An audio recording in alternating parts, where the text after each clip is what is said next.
September 2012, a hotel room in Austin, Texas. A man in his mid-30s, a rising star in the world of cybersecurity, prepares to give the most important presentation of his life.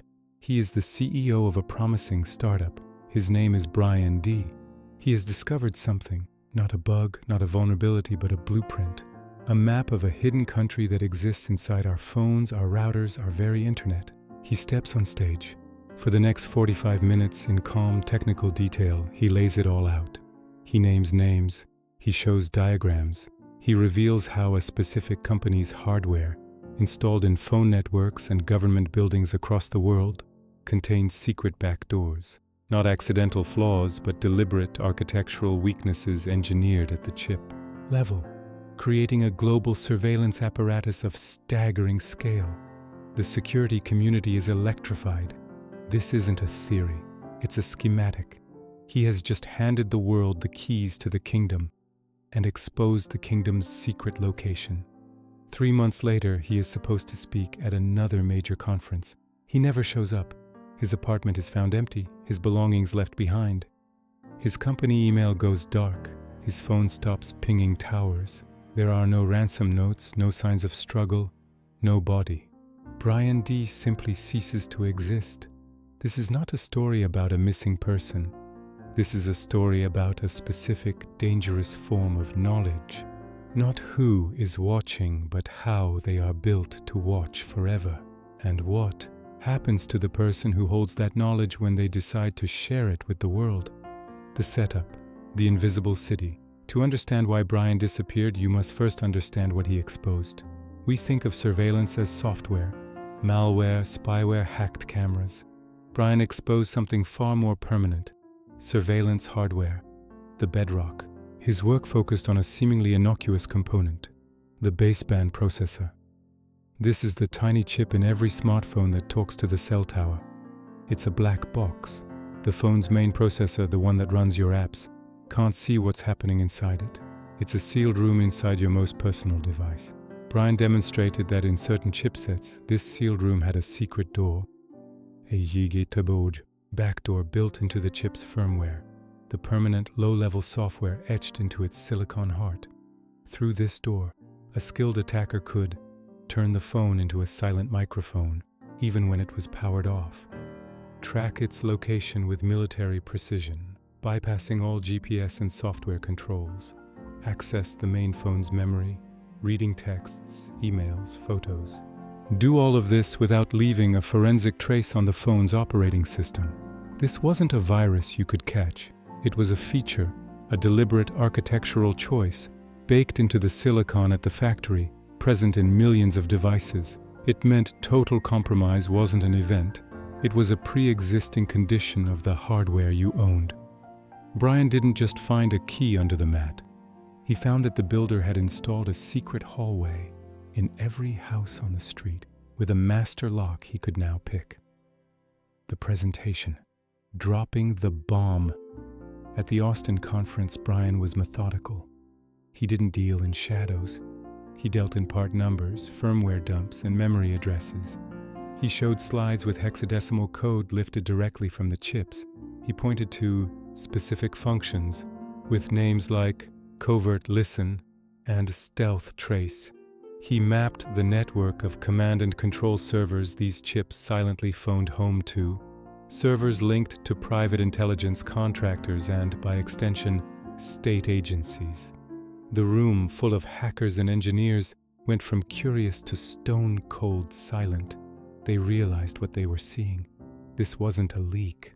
It was a rootkit for the global telecommunications grid, a backdoor not into a computer, but into the very infrastructure of modern communication.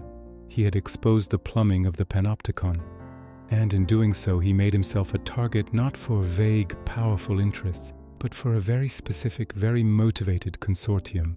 The manufacturers who built the chips, the contractors who sold the access, and the intelligence agencies who bought it. His crime wasn't whistleblowing, it was reverse engineering. He had taken their crown jewels, their proprietary obfuscated source code and chip architecture, and decompiled it in public. He had made their secret science into public knowledge. In the world of espionage, stealing plans is one thing. Publishing the engineering, schematics for everyone to see is an act of war. The immediate aftermath. The clock starts ticking. For a few weeks, Brian was a hero in certain circles. His startup gained buzz. He gave a few more interviews, always technical, never emotional. He was riding a wave of dangerous clarity. Then the pressure began. Not from public lawsuits. Those would admit the technology was real. The pressure was subtler, darker. The legal vice. His company was approached with offers from larger defense contractors. Offers to buy his silence wrapped in an acquisition. The terms were always non-negotiable and involved non-disclosure agreements that would have buried his work forever. The social engineering. Colleagues reported strange probing questions from people, claiming to be journalists or recruiters, asking about Brian's personal life, his travel plans, his mental state. A campaign to build a narrative of instability had begun. The technical harassment. His own digital life came under siege.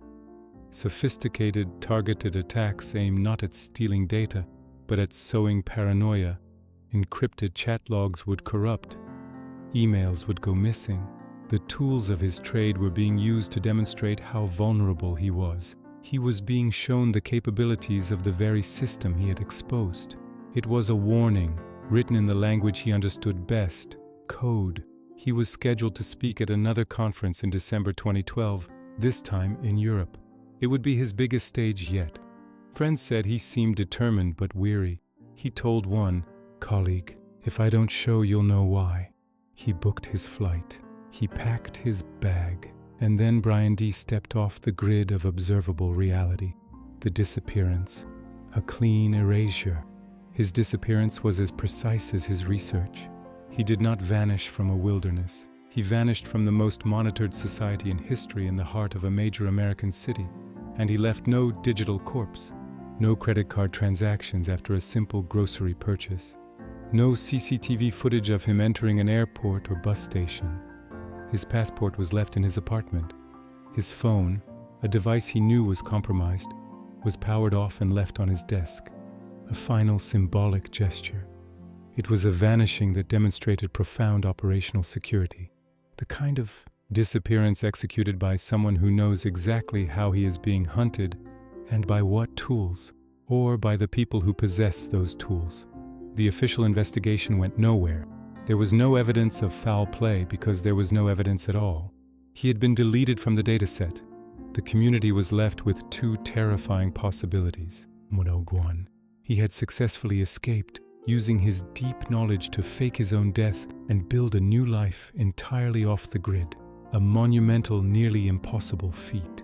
2. He had been disappeared by actors for whom making a person vanish is a routine function of their operational software. Both possibilities were a validation of his work. Both proved his central thesis. The surveillance architecture he exposed was not just for listening, it was for control. Speaking of architecture and hidden systems, let's talk about the framework of your own project. You're building a documentary about this deep technical mystery. You need audio that conveys the cold precision of code, the paranoia of being watched through your own devices, and the profound silence of a vanishing. You need the hum of server racks, the silent blink of an LED on a compromised router, the empty echo of a place where a person should be. But sourcing that sound without getting flagged by your own set of digital complexities can be a maze. That's where Epidemic Sound comes in. Consider it your clean, uncompromised development environment for sound. A massive library of high-quality, royalty-free music and sound effects. No trackers, no backdoors, just direct, transparent access to thousands of tracks, from glitchy algorithmic scores that feel like reverse engineering to vast empty drones of silent surveillance to tense minimalist beats of a countdown.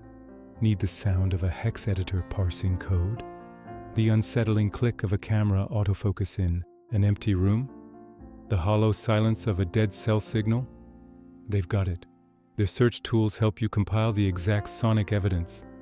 Right now, Epidemic Sound is offering a free trial. Use the link in the description to access the library. Thanks to Epidemic Sound for sponsoring this forensic dive into the machine. Now back to the empty apartment and what was really left behind. The legacy. The code lives on. Brian D. vanished, but his presentation did not. The video was downloaded, mirrored, and archived across the internet. The slides became a sacred text in cybersecurity circles. His work had a tangible, immediate impact. It led to independent verification. Other researchers, following his roadmap, confirmed the backdoors in labs around the world. Hardware audits, a new focus on hardware security and supply chain integrity, especially for critical infrastructure. The Trust No Chip movement, a radical understanding that software freedom means nothing if the hardware it runs on is fundamentally untrustworthy. He had broken the magic trick. Once you know how a backdoor is built, you can start to look for others. He changed the field from reactive, patching software bugs, to proactive, dissecting silicon for intent. His disappearance served as the ultimate proof of concept. It demonstrated that the threat wasn't theoretical. The cost of exposing the architecture was total. It became the dark, unspoken lesson for every security researcher who followed. You can find the back door, but can you survive telling people where it is? The unanswered question, blueprint or bomb? Years later, the debate still rages. Was Brian's presentation an act of heroic transparency? Or was it itself a weapon? By publishing the exact methods, did he arm every hostile state and criminal syndicate with the means to exploit the backdoors? Did he force a global sunset on a generation of compromised hardware? Or did he simply hand the master keys to the world's most dangerous actors? This is the cruel dilemma of his specific knowledge. Source code and chip diagrams are dual use.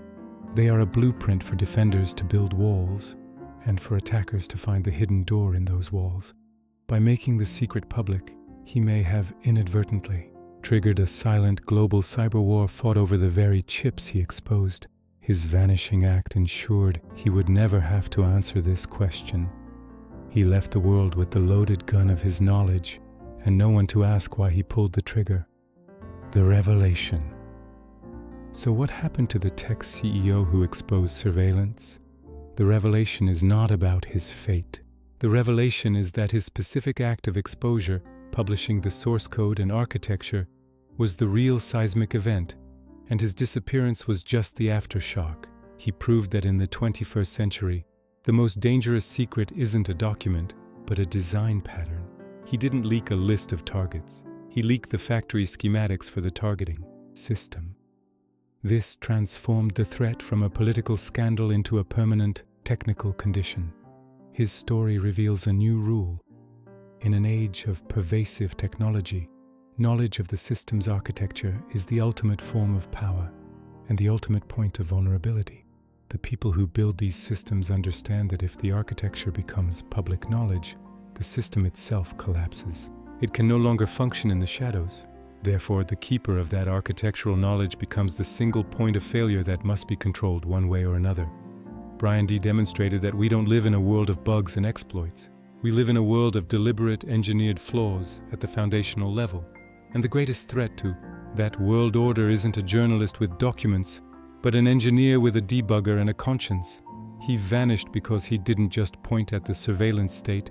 He opened its skull, photographed its brain, and published the images online.